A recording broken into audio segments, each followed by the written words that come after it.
안녕하세요. 소개받은 권기봉입니다. 반갑습니다. 네. 아마 뭐 서울 얘기하면 좀 식상하실 수도 있을 것 같아요. 하지만 세상 하늘 아래 저는 새로운 얘기는 없다고 생각합니다. 사람, 공간, 음식, 중요한 건 그걸 어떻게 바라보느냐, 그 시각이 제일 중요하지 않을까. 그때 비로소 우리가 미처 보지 못했던, 생각하지 못했던 것들을 발견할 수 있다고 생각을 하거든요. 예를 들어서 노래라는 것, 지금 이 순간에도 전 세계적으로 신곡이 하루에도 수백, 수천 곡씩 나오고 있습니다. 그렇죠? 근데 보면 주제는 거의 비슷해요. 거의 90% 이상의 노래들은 대부분 사랑 아니면 이별입니다. 그럼에도 하루에도 몇백 곡, 몇천 곡이 나와요. 왜 그럼 다른 것이냐? 리메이크하는 것이 아니라 이 사랑과 이별을 어떻게 이 작곡과 작사가 혹은 가수는 봤는지 또 어떻게 표현했는지에 따라서 전혀 다른 작품들이 되거든요. 공간도 마찬가지라고 생각해요. 그래서 저는 서울을 바라보는 시각을 한번 바꿔보는 경험을 우리 한번 같이 해보려고 내용을 준비를 했습니다. 자, 서울광장 가보지 않으신 분 없으시죠? 안 가봤어도 못 들어본 분은 없으실 거예요. 근데 이 공간이 언제 어떻게 만들어졌을까?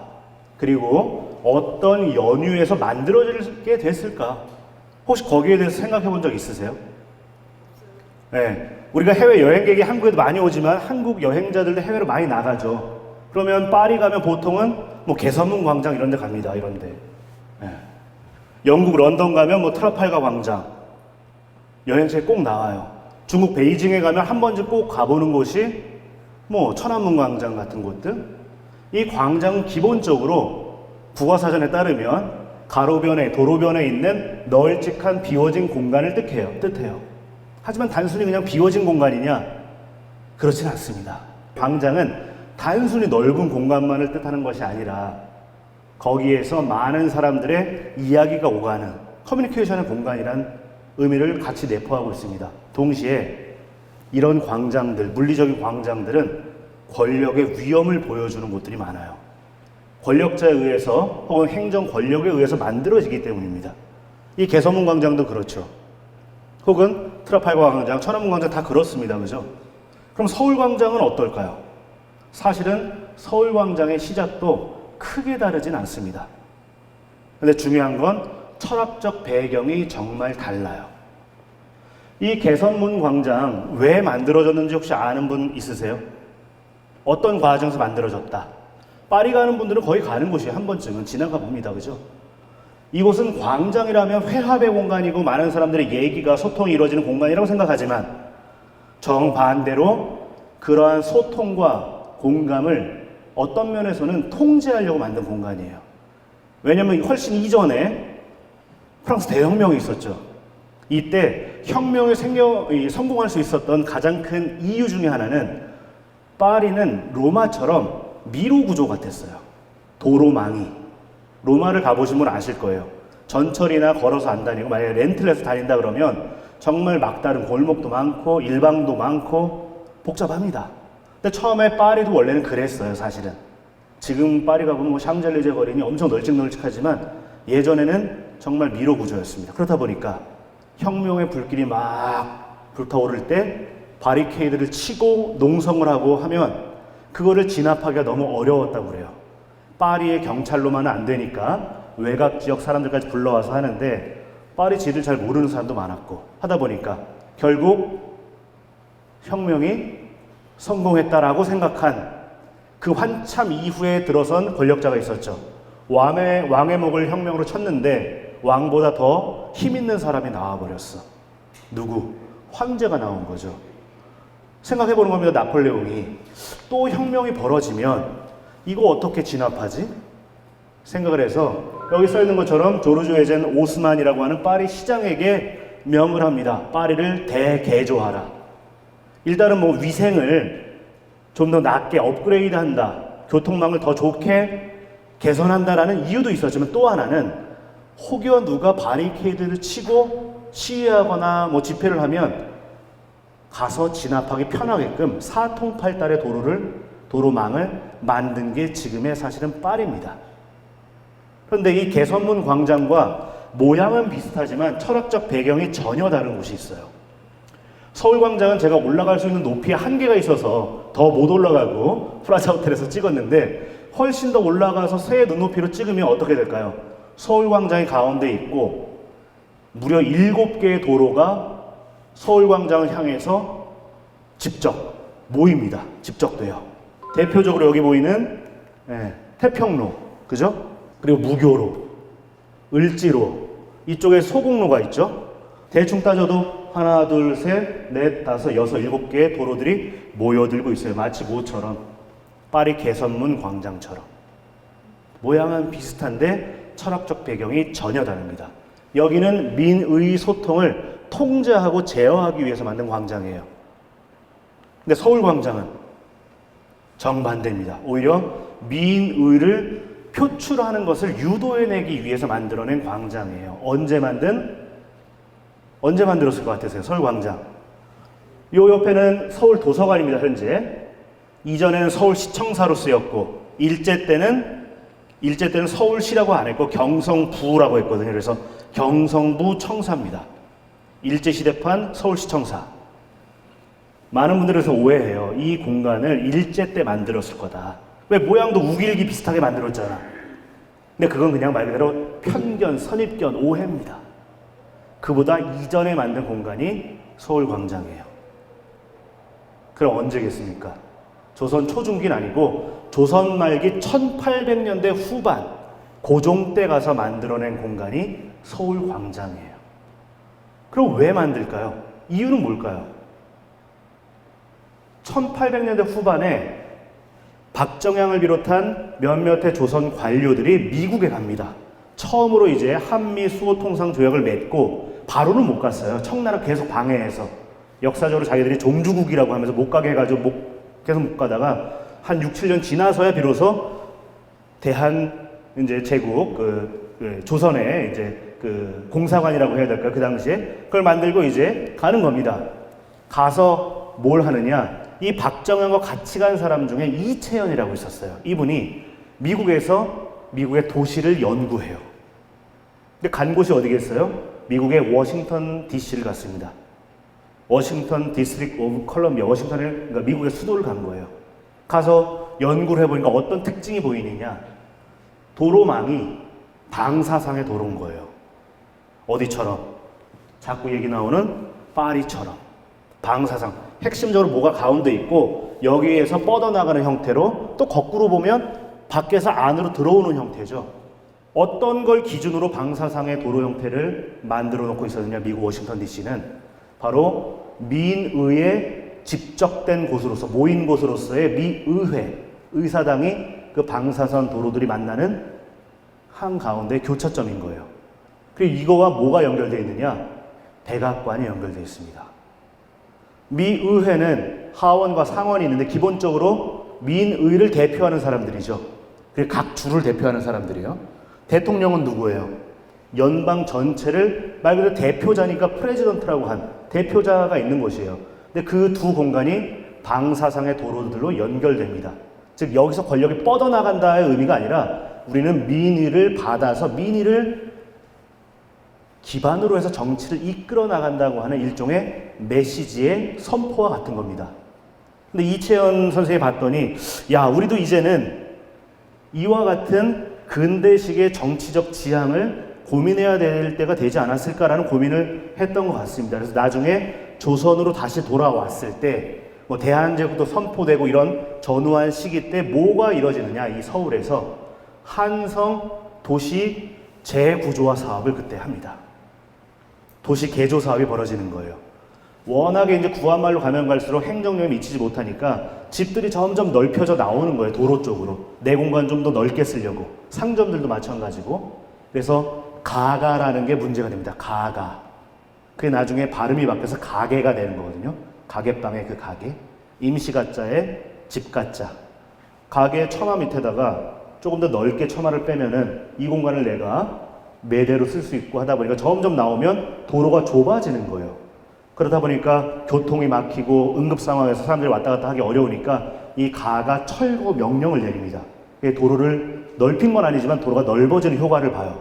또 동시에 교통수통을 원활히 하기 위해서 없던 도로를 뚫거나 이번 아예 있는 도로도 더 넓히기도 합니다. 심지어 철궤라고 하죠. 궤도를 깔아서 전차 노선도 깔아요. 1800년대 이후반에.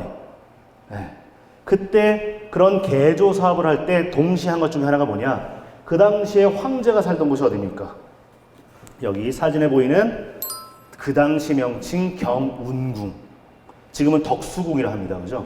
그 앞에다가 광장을 만들고 도로를 넓히거나 뚫었어요. 이미 있는 도로를 넓힌 건 어떤 경우냐? 을지로, 무교로, 소공로 이런 거는 넓혔습니다. 그리고 없던 도로를 새로 뚫기도 해요. 태평로 같은 경우는 원래 없었어요. 남대문로 같은 것도 원래는 없었습니다만 뚫어요. 왜? 이쪽으로 많은 이들이 모여들 수 있게끔. 왜? 미니 표출의 장으로 만들었기 때문에. 실제로 그래서 구한말에 여기서 어떤 것들이 많이 열리느냐? 우리가 예전에 역사 시간에 배웠던 만민공동회. 기억나시죠? 구한말에 보부상 등이 중심이 되어가지고 열린 어떤 미니 표출의 장이야. 막 개혁 조치들을 막 요구하는 시위들이 열립니다. 물론 제일 많이 열린 곳은 종로 일대였어요. 종로. 하지만 종로와 서울광장 사실은 같이 면하고 있는 곳으로서 같은 공간이라고 봤을 때 이 공간도 사실은 만민공동회의 주요한 공간으로서 기능을 합니다. 말 그대로 구한말의 여러 개혁의 구심점 역할을 한 공간 중에 하나가 서울광장이었어요. 정반대입니다. 파리의 개선문 광장과 서울광장의 역사적인 배경은 모양만 비슷할 뿐이지 모양만 비슷할 뿐이지 정반대입니다. 근데 이런 장소의 역사성은 이어져요. 언제로? 이렇게 개혁 조치를 하려고 했을 때 잘 됐으면 좋았겠지만 결국 1905년에 을사늑약, 그리고 1910년에 한일 강제병합 조약으로 조선은 대한제국은 아예 멸망을 합니다. 그죠? 그리고 일제강점기가 도래해요. 네. 하지만 조선인들은 거기에 그냥 낙담하고만 있지 않았고 고종의 장례식을 기해서 보통 이제 인산일이라고 하는데 그 날짜를 기해서 한 이틀 전인 3월 1일부터 대대적인 민중 시위를 시작합니다. 우리가 알고 있는 1919년 3월 1일에 벌어진 3.1 독립만세 운동. 그 시작점이 어딜까요, 여러분? 우리가 알고 있는 김희독립 선언서를 낭독한 곳은 어디입니까? 네, 우리가 있는 이곳 근처죠. 탑골공원이에요. 하고 많은 곳을 내버려 두고 굳이 왜 탑골공원일까? 아까 제가 말씀드린 한성 대개조 사업을 할 때 서울광장만 만든 게 아니었어요, 사실은. 원래는 원각사라고 있는 절이 있던 공간에 근대적 공원을 하나 만들었습니다. 공원 겸 광장 겸 해가지고 그게 파고다 공원 혹은 탑골 공원이에요. 거기서 독립선언문을 낭독을 했고 거기와 동시에 동시다발적으로 독립만세 운동이 시작된 곳이 어디냐? 서울광장이었습니다. 왜? 이미 구한말 때부터 여기에서는 여러 민중운동을 해왔던 경험과 기억이 있잖아요. 1919년이면 일제강점 된 지 9년밖에 안 됐을 때거든요. 그랬던 독립운동의 현장이기도 한 곳이 서울광장입니다. 근데 거기서 이 역할이 끝나느냐? 그렇지 않아요. 독립운동가들의 가열찬 투쟁과 노력, 또 연합군의 활약 속에서 45년 8월 15일이 왔죠. 그리고 우리는 정부를 수립합니다, 이번에. 48년에. 근데 정치를 잘했으면 좋았겠지만 애석하게도 독재를 하다가 1960년에 3.15 부정선거가 트리거가 돼가지고 민주혁명으로 확대되죠. 그게 이름하여 1960년에 뭘까요? 4.19 민주혁명이 벌어집니다. 이 4.19 민주혁명의 시발점이 어딜까요? 물론 그 기운은 이미 저기 대구에서부터 시작됐어요. 대구에서부터 2월 28일 날 228 민주운동이라고 하는 역사적 사건으로부터 쭉 오면서 3.15 부정선거를 거쳐서 4.19가 팍 터지는 겁니다. 그 4.19의 그럼 현장이 어디냐? 그것도 참 특이하게 서울광장이에요. 왜? 기존에 여기서 계속 우리는 민의를 표출해온 경험이 있어요. 기억이. 동시에 놀랍게도 또 그 당시에 국회의사당이 어디 있었느냐? 지금처럼 여의도가 아니라 그 당시 국회의사당은 지금 현재의 서울시 의회청사가 국회의사당이었어요. 이때는. 그 당시 그렇다 보니까 이제 자유당 또 독재에 대해서 저항한 게 4.19다 보니까 국회의사당도 있고 바로 서울광장도 있다 보니까 거기서 4.19가 시작되는 거예요. 즉 서울광장은 만민공동회, 3.1운동, 4.19까지 이어지는 역사의 아주 중요한 현장이라는 거죠. 근데 또 여기서 끝나지 않습니다. 바로 이게 이제 4.19 현장이에요. 서울광장에 같이 면하고 있는 서울시 의회청사, 그 당시에 국회의사당이죠. 근데 여기서 끝나지 않습니다. 4.19 기념비도 한쪽에 서 있습니다. 저렇게 자세히 가서 보시면 보통 그냥 지나쳐 가요. 길거리에서 누가 멈추지 않습니다. 정작 한국인들은 해외 나가면 막 지도 구해가지고 요소 막 포인트별로 찍고 다니면서 확인을 하지만 정작 한국에서는 그런 스타일의 여행들을 많이 하지 않는데 한국의 민주주의 아주 중요한 현장을 알리는 표석이 저 길가에 설치되어 있다는 거. 근데 여기서 4.19에서 이 역사의 의미가 끝나진 않아요. 4.19 이듬해에 사건이 또 벌어지죠. 4.19 이듬해에 61년도 5월 16일 날 뭐가 벌어집니까? 5.16 군사 쿠데타가 터지는데 쿠데타 이후에 언론에 배포된 사진들은 경무대 혹은 그 이후 청와대로 불린 백악산 아래 그 공간에서 찍은 사진이 아니에요. 어디서 찍은 사진이 언론의 지면을 장식하느냐? 여기 어디 같으세요? 박정희, 차지철 뭐 등등 서 있죠. 요 뒤에 보이는 돌벽. 그 당시에 서울시청사고 지금의 서울도서관입니다. 즉 서울광장에서 찍은 사진이 언론을 도배해요. 이 얘기는 뭐냐? 아마도 이들의 의지는 우리가 한 것은 군사 쿠데타가 아니야. 민의를 받아서 한 혁명이야 라는 걸 강조하고 싶었던 모양이에요. 정치적 의미에서. 그러다가 1979년 10월 26일 12.6 사태가 터지면서 대통령은 목숨을 잃고 그 이듬해인 1980년 5.18 민주화 강주항쟁 그 직전까지의 시기를 보통 뭐라 하느냐? 서울의 봄이라는 시기가 있었습니다. 이때 다시 이 공간이 재조명돼요. 그런데 애석하게도 또 무슨 일이 벌어져요? 5.18로 신군부가 다시 집권을 한 거예요. 그죠? 하지만 한국의 민도는 상당히 성숙했고 높습니다. 그래서 역시나 사람들은 일제 때의 조선인들처럼 가만히 있지 않았고 지속적으로 민주주의, 더 나아가 인권을 주창했어요. 그러면서 87년 6월 항쟁으로 크게 또 불타오르는 거죠. 그죠? 87년 6월 항쟁의 결과 결국 권력은 한 발 뒤로 물러서서 6.29 선언이라는 걸 하는 겁니다. 그런 과정 속에서 뭐가 탄생하죠, 여러분? 우리가 살고 있는 지금의 이 공화국이 탄생합니다. 여러분들은 몇 공화국 시민이세요? 나는 몇 공화국 시민이다. 나는 생각해 본 적 있으세요?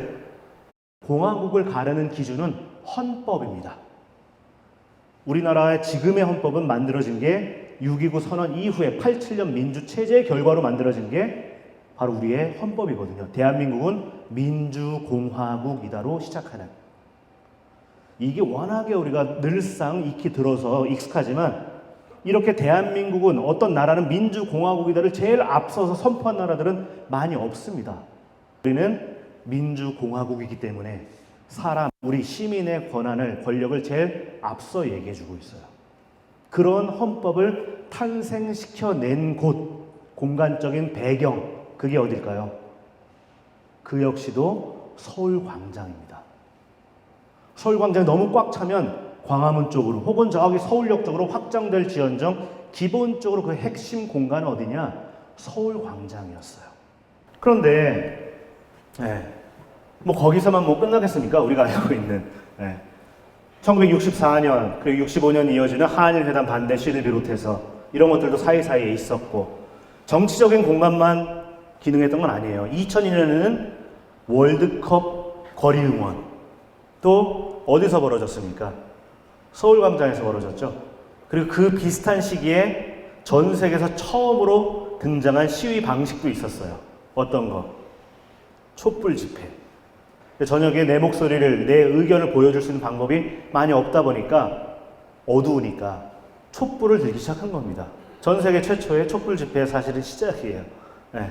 지금 다른 나라에서 촛불 집회를 많이 벤치마킹 한다고 하는데 중요한 것은 미니 표출의 장로로서 거의 지난 몇 년, 거의 100년 가까이 기능해 오고 있는 곳이 서울 광장이라는 거죠. 그런데 다시 처음으로 돌아가서 광장이라는 곳은 원래 어떻게 만들어졌다고 말씀을 드렸나요, 제가? 광장이라는 곳은 시민들이 만들어낸 곳은 아니에요. 처음에 그 공간을. 트라팔가 광장이든 개선문 광장이든 천안문 광장이든 그 외에 더 많은 광장들 다 누가 정치 권력이나 종교 권력이 자신들의 힘을, 위엄을 뽐내기 위해서 사실은 만들어낸 공간적인 결과물이 광장이에요. 영어로는 플라자 혹은 스퀘어 여러 명칭이 있지만 기본적으로 광장의 시작은 권력이나 종교의 의지를 투영한 공간입니다.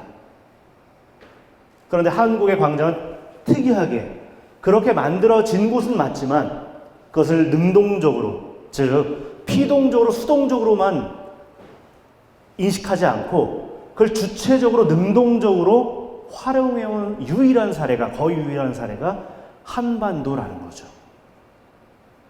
구한말에는 개혁을 위한, 근대 사회로 가기 위한 만민공동회, 일제 때는 3.1운동을 비롯한 그 여러 민족운동들, 그리고 해방 이후에는 민주화운동을 비롯해서 통일운동, 노동운동, 혹은 인권과 여러 사람들의 권리를 확보하기 위한 여러 운동의 구심점으로서 기능해온 곳이 바로 서울광장이라는 곳입니다. 그런데 이런 걸 우리가 모르고 그냥 서울광장을 지나가보면 어떨까요? 그냥 차 지나가고 사람들 지나가는 광장이에요. 가끔씩 관제 행사나 이름은 축제지만 결국 관제 행사 같은 걸 여는 공간으로서만 인식될 뿐이지 그 정말 중요한 역사적 맥락 속에서의 광장을 이해하기는 쉽지가 않습니다. 왜? 기존에 내가 보는 눈으로만 보다 보면. 근데 이 서울광장을 기존에 내가 인식했던 방법과는 조금 다른 각도에서, 조금 다른 높이에서 바라보기 위한 노력들을 하면 전혀 다른 역사적 맥락이 그 안에서 보여진다라는 거죠. 어떤 면에서 이걸 관광상품으로 하기에는 어려울 수도 있지만 그거는 그 자체도 저는 편견이라 생각해요. 우리가 런던 여행 가면 런던 타워, 런던 탑 이런 데 여행 가거든요. 그런데 가보면 어떤 얘기를 하느냐, 그냥 단순히 건축의 묘미를 얘기해 주는 게 아닙니다. 영국 민주주의는 어떻게 어떤 과정 통해서 발전해 왔고 이게 왜 중요한지를 그 공간을 배경으로 얘기를 해주는 거예요. 왜? 공간이 없다면 그냥 얘기만 들으면 임팩트가 떨어지니까. 서울광장도 마찬가지라고 저는 생각합니다. 특이하게 한국은 식민 지배를 당한 국가 중에 유일하게 경제적인 성장을 달성해낸 국가예요. 물론 아직도 극복해야 되는 문제들이 많죠. 부익부 빈익빈이나 아니면 정규직, 비정규직 같은 사회적인 아직 문제들이 많아요. 하지만 큰 부의 사이즈가 정말 커져서 G20은 물론이거니와 G7에 곧잘 초청을 받는 나라로 성장했어요. 역사도 마찬가지입니다. 경제력이 성장하면서 동시에 우리는 모두 같이 성숙시켜 왔느냐? 민주주의. 식민 지배를 당한 국가 중에 거의 유일한 사례입니다. 물론 지금은 타이완이 따라오고 있으니까 유의한 사례라고 볼 수도 있겠는데 기본적으로 전 세계 그 어떤 나라도 달성하기 어려웠고 달성하지 못했던 것들을 한국은 해냈거든요. 곰곰이 생각해보면 그 공간적인 기원이 어딜까? 저는 감히 서울광장이 아닐까라고 생각을 합니다. 동시에 법치주의의 공간으로서 법치주의. 서울광장. 개선문 광장과 서울광장은 모양은 비슷해요. 그렇죠? 디테일한 모양은 서로 좀 다르겠죠, 당연히. 근데 큰 구상은 비슷합니다. 그 힘을 보여주는 어떤 공간으로서. 그러나 그 철학적 배경은 사뭇 다른 게 아니라 완전히 정반대에 가까웠다라는 거죠. 사실 우리가 관광이라고 하면 맛있는 음식 먹으러 광장시장 가고 남대문 시장 가고 왁자지껄한 우리의 삶의 모습을 보여주는 거, 이거 중요한 관광 상품 중에 하나입니다. 높은 롯데타워나 서울 N타워 이런 데 가가지고 서울의 장관을 아침 저녁 야경 보여주는 거 되게 중요할 수도 있어요. 하지만 그런 관광 방식만 있는 건 아닐 수 있다라는 거죠. 이미 중요한이라기보다는 아주 관광업이 발달되어 있는 나라일수록 디테일하게 카테고리가 나눠지고 있습니다. 말 그대로 맛있는 식도락을 구성해서 먹는 여행을 파는, 혹은 그걸 가지고 홍보를 하려는 도시들이 있는 나라들이 있고, 또 어떤 나라들은 그것까지 바라지 않아, 우리 아주 럭셔리하게 갈 거야 하는 나라 혹은 도시들도 있습니다. 경제력을 봤을 때는. 또 다르게 주제로 봤을 때도 마찬가지예요. 어느 나라는 자연을 뽐내고 싶어요. 자연. 심지어 팔라우 같은 나라를 가보면 입국 도장을 찍을 때 단순히 도장을 찍는 게 아니라 제가 서약을 해야 됩니다. 출입국 심사를 제가 이제 받으러 들어가면 입국 도장을 찍어주면서 인사를 크게 해요. 거기 보면 뭐가 있느냐, 한글로 심지어 각 언어로 번역되어 있습니다. 나는 팔라우의 자연물을 훼손하지 않을 것이며 사랑할 것이며 쓰레기를 대자하지 올 것이다. 이런 것들이 다 적혀져 있고 거기에 저는 사인을 해야 됩니다. 왜? 팔라우는 아주 천혜의 자연이 중요한 관광 자원이자 자신들의 자부심의 근원이니까. 실제로 지폐를 보면 거기는 다 자연물이 지폐의 모델들입니다. 반면에 일본 같은 데 여행을 가보면 어때요? 일본은 역사를 아주 중요한 관광 상품의 핵심 축으로 삼고 있습니다. 어디 가거나. 그래서 관광 자원은 안내판의 색깔도 다르게 하기 시작하죠. 우리나라도 이제 벤치마킹을 했는데 교통표지판에 보면 일본은 교통표지판에 관광 자원은 갈색으로 다르게 표현을 이미 오래전부터 하고 있어요. 왜? 관광 자원이 있을 때 사람들에게 소구력이 다가갈 수 있고 그네들에게 맛있는 음식과 자연환경까지 같이 매칭을 해서 뽐낼 수 있으니까. 근데 한국은 뭘까요? 더 적게 봐서 서울은 그럼 뭘까요? 정작 오랜 기간 고민해왔고 사실은 좌충우돌 해오지 않았는가 하는 게 제 생각입니다.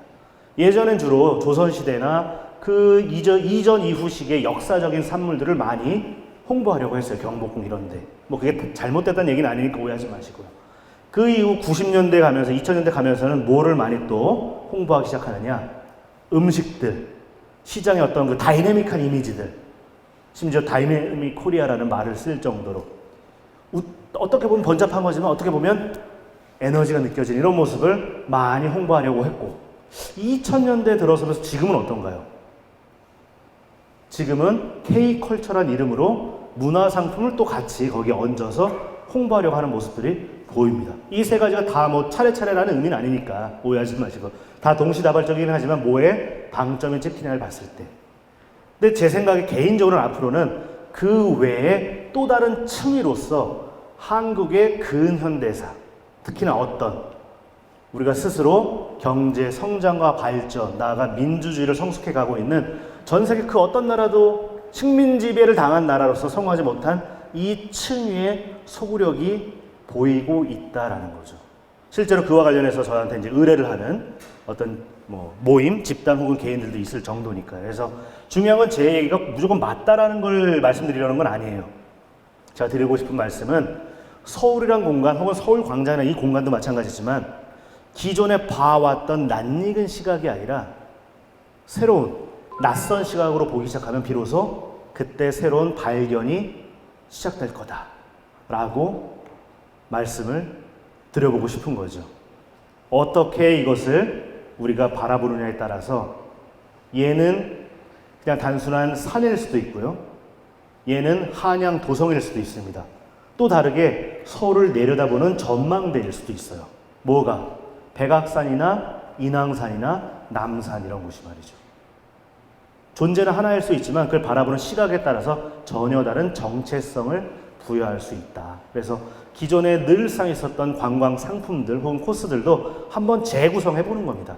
새로운 시선과 시각으로. 그러면 전혀 다른 모습으로 그 공간들, 그 이야기들이 보이지 않을까 하는 바람을 말씀드려 봅니다.